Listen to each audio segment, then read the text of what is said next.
बल्कि चीत बात का कहो। भाई गरीब लोग छोटे छोटे काम लेके आ जाते हैं, बत्ती नहीं ऑन नहीं, गैस नहीं ऑन नहीं, मेरे स्कूटर खराब हो गई, हाँ सदर है वो, उनके लेवल का काम उनको कहना चाहिए। जी अगली खबर क्या है? बरतानवी शहरियत छोड़ने से मुतालिक रहमान मलिक की दस्तावेजात मुस्तरद, दोहरी शहरियत वाला वोट डाल सकता है तो इलेक्शन क्यों नहीं लड़ सकता, रहमान मलिक का बयान। बहुत अच्छे। ना ना ना मलक साहब, आप इंग्लैंड की शहरियत जो छोड़िए, उसके कागजात असली दिखाएं। अब कागजात मुस्तरद हो गए तो दूसरे पास ही आकड़ गए आप। फकीर वाला साहब ना करे। क्या मतलब? और मुझे चौक में एक फकीर टक्कर गया ना, मुझे कहता मेरा दिल में सराख है और मैंने ये दवाई लेनी है, मुझे अल्लाह के नाम का कुछ दे दो। और मैंने नुस्खा देखा तो उस पे खांसी वाली दवाई का नाम लिखा हुआ था। अच्छा। और मैंने कहा ये तो नाम खांसी वाली दवाई का। कहता तुमने अल्लाह के नाम का देना, ये दवाई के नाम का देना।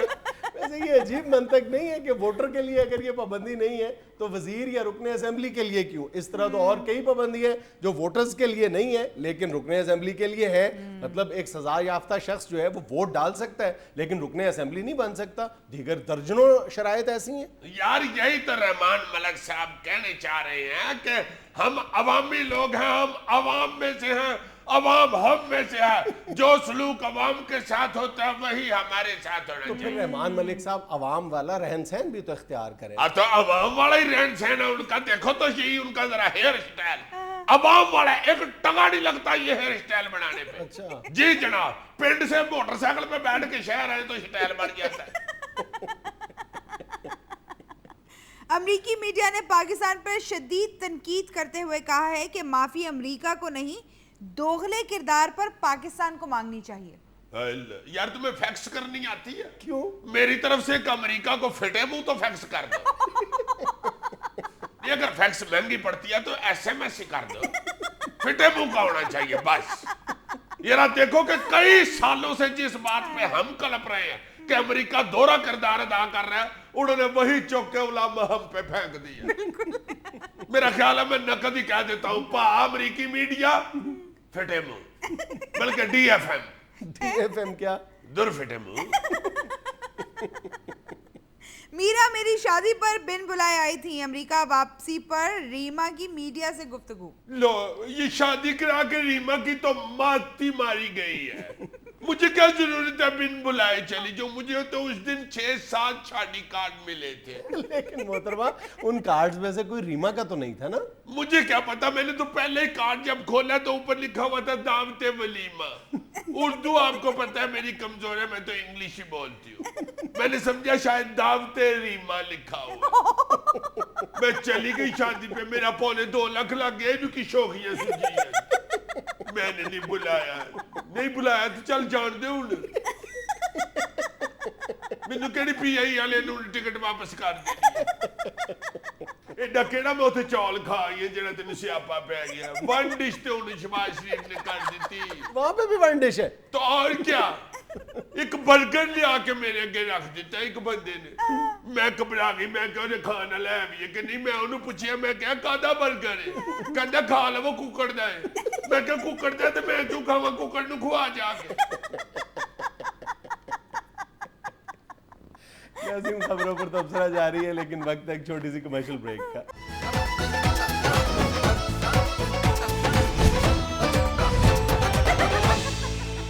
खावंद वक्त पर घर नहीं आते, 2 सहेलियां तलाक लेने अदालत पहुंच गईं। क्या भाई ये है शुदैना जी? और बेटे घर जाओ, ये है तलाक लेने वाली बात? खावंद टाइम पे घर नहीं आता। ये खावंद है, ये न्यू खान की बात है। एक बात याद रखो, खावंद और सरकारी पानी इनके आने का कोई टाइम नहीं होता।